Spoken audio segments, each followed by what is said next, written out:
In an ever-evolving digital landscape, for your business to thrive, you must adapt or die.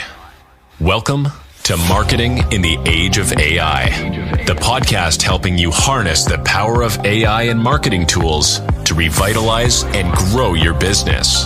And now here's your host, marketing expert and author of Authentic Marketing in the Age of AI, Emanuel Rose.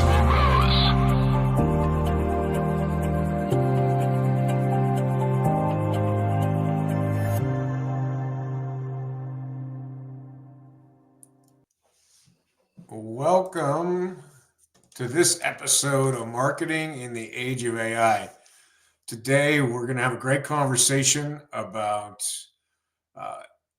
startups and AI startup in the landscape of this dynamic situation that we find ourselves in, and about how we're going to be able to keep humans in the loop and let the AI continue to do work for us rather than the other way around.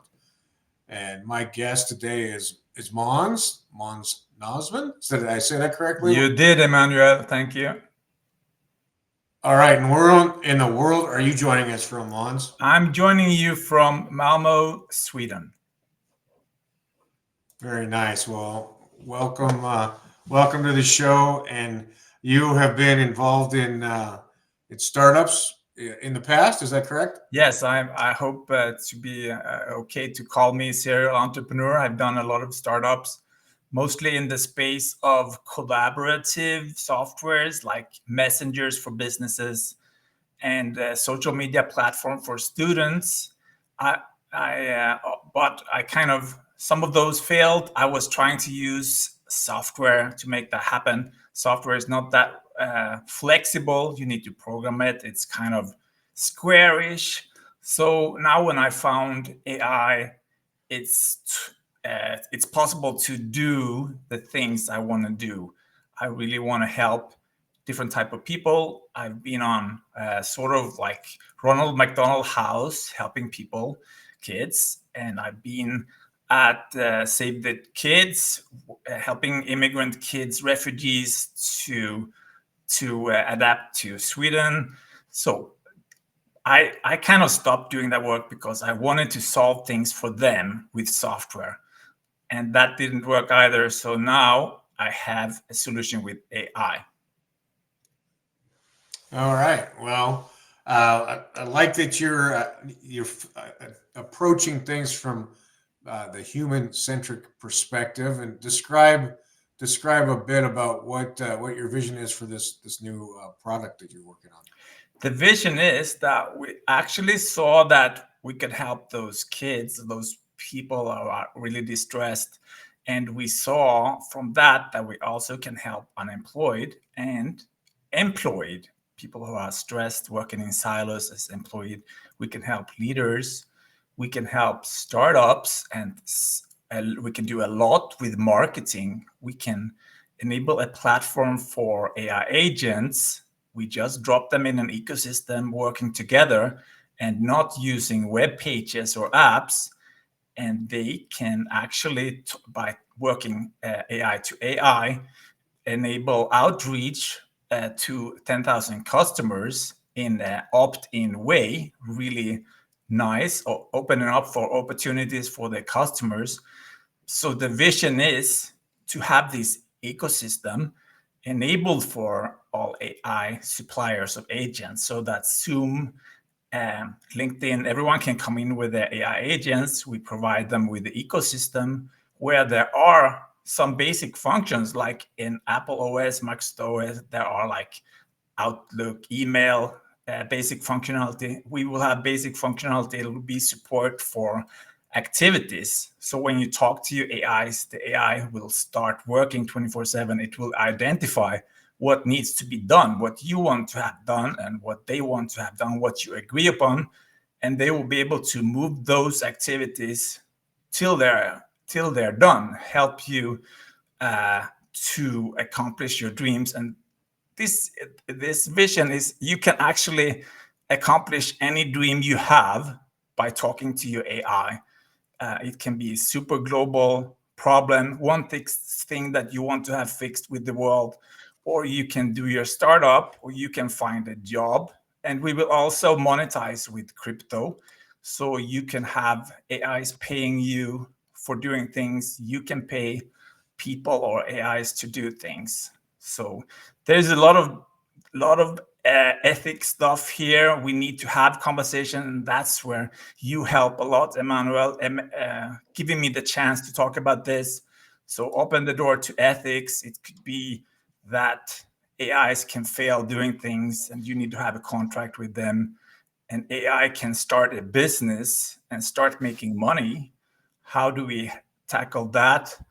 And people will be affected on their work with their employment, and companies will have another type of competition, and kids in school might ask the AI to that they want to spend their day in the basket court instead of in school, and have coaches like and how will we tackle that? They will have an AI teaching them all subjects, and they can choose what type of history they want. Can government accept that US kids choose to have the Swedish history in their training? These kind of things. And essentially, what's the product gonna be like? I mean, what are you targeting for an initial release? For the initial release, we call that MVP or Venture AI. We will focus just on one or two use cases, and that will be something in high demand today, marketing and the marketplace. So we will let all AI companies be there, and we will have an AI knowing about their pitches, their products, what they can do AI-wise and what they can do otherwise, like accounting or law. And we will let customers in there to tell the AI what their dreams are, what they want to use AI for, what their business is or what their private life is. And our AI will match them to AI suppliers. And we will help AI suppliers to AI opt-in wise come out with one outreach and reach all the customers that have the nice match. So this will be our way to go into the market, and from there we will be able to move to Hope AI, the big product, and we will already have all those users, and we can add on week by week, month by month, more functionality from the full product into the MVP product. Gotcha. And let's see. Now, are you going to be building your own LLM, or are you going to be leveraging one that is already existing? I'm not that super technical on that level. So I'm kind of a business focus. So I want to be the CEO working from Sweden. That's kind of a big thing. I'm not sure Silicon Valley will accept that, but I hope. So we will have most of our team in US. And for the startup, we want to collaborate with perhaps 5 companies already done SaaS and AI, and accountants already done that as well with startups, so they know the regulatory questions, also law and law AI focused startup person. So I will trust in the AI people of these startup companies to be there and help with how to set up the architecture and the regulatory for this app, and also how to enable activities. It's a super central part where the AI identifies activities as part of the operating system to enable all the AI agents to teamwork on different activities. And activity can be CRM lead, it can be any type of deal.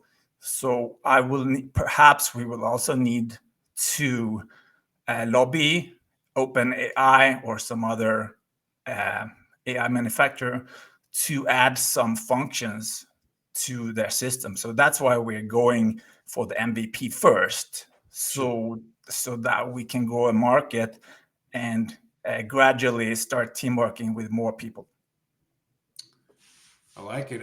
Like the marketing seems to be one of the easiest places and the most adoption right now for these large language models, and so it makes sense to dig into that first. Um, are there other tools that that you're looking at integrating into the MVP uh, in addition to something like OpenAI? No, there's not. We need our AI agent to be powerful enough to. I'm not sure we need. Yes, we need activities. So it will be beneficial if we can add activities to the ecosystem. So, and we might want to be working with some AI professional company doing that. So, and that many of the things that we want to implement can be done by current technology. So we might try to navigate and use the technologies that companies, AI partners can help put in there without team working with Claude or OpenAI. Yeah, that makes sense. And in the course of your day, which tools are you using to make your life easier and more strategic with AI tools? I'm kind of, I kind of stopped using most software. I've tried to use a lot, like different CRM systems, different type of project management system. I was so excited when they came out with these super SaaS, super collaborative project management system, but it just doesn't work. Apps don't work, software don't work. So you might say perhaps you start using AI. So I use ChatGPT kind of a lot, but less and less. I'm starting to live in the new world where, my own world where I see AI agents in a sandbox ecosystem doing things. So that's where I spend my AI time on podcasts, talking to people about ethical stuff. When we put these glasses on, which we can with the help of our vision and product, we can have those glasses on with guests and talk about what will the future look like for companies, employees, schools, private people. Yeah, I love it. It's, now, are you? There's a couple. Some people like to have them with very small, specific tasks, and then have a big group of agents with a manager agent. Or is that one of the ways that you're deploying these agents? No, it's the same. We get back to the question with the LLM. I'm not really sure exactly how to make them cooperate, but my main idea is that we will get a long way just by thinking of like a ChatGPT interface, but where there are multiple agents prompting each other and prompting multiple users, and they will be able to analyze what other agents say. And if we just add that they can create activities and hold people accountable, we will get a long way. So this is my main strategy to get them to work together. That's why I need to collaborate with these AI companies so that we can leverage what they've seen when they implemented their AIs, what can be done, and what kind of protocols will an AI agent need to adapt to fit the ecosystem. Yeah, I love it. Well, so you're targeted on an MVP. Do you have a timeline for a release of that MVP, Mons? I have like a timeline. Initial time I set up like mid-February to have like the first team members from different Silicon Valley companies, perhaps 5 of them, and the lawyers, accountants, investor talks. So I want to be able to focus and work like perhaps like a CEO starting mid-February. And we could I think for the first MVP, it's before the summer, and for a first Hope AI, we might think after the summer or the autumn, this year at least. All right. Well, we know that the AI technologies are moving quickly, and we're talking about something happening in the autumn. The whole site, how fast. It's breaking up a little bit. I missed your last two sentences. Oh, I said that move so quickly, right?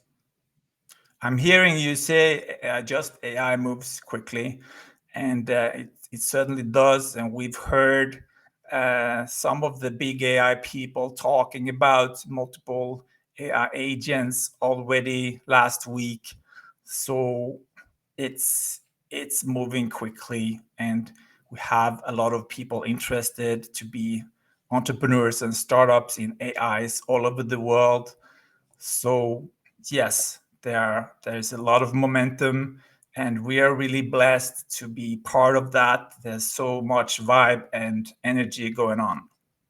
That's great. Mans, how do people get in touch with you if they want to have a conversation with you? I have my LinkedIn, and from there you can schedule to be to interact with me on the podcast, or you can sign up to the newsletter. The LinkedIn is pretty good way of contact me. All right. Well, thank you so much for taking time to talk about your ideas, and I'm interested to see what you put together with agents and with Hope AI. Thank you, Mans. Thank you, Emanuel. Okay. Hang on for 1 second while I close this out. All right. Okay. Thank you. All right. Well, we got to peek into an international brain that is figuring out one way to make people's lives more productive by leveraging AI and the concept of agents doing work on our behalf. And I think that's what we're going to hear a lot of for this year and for the coming years. So until next time, it's Emanuel Rose. Marketing in the Age of AI. Thanks for listening to Marketing in the Age of AI. Be sure to subscribe wherever you heard this podcast so you never miss a future episode. Your copy of Authentic Marketing in the Age of AI is available at Amazon.com or EmanuelRose.com. You can also connect with Emanuel on LinkedIn. Thanks again for listening, and we'll see you next time.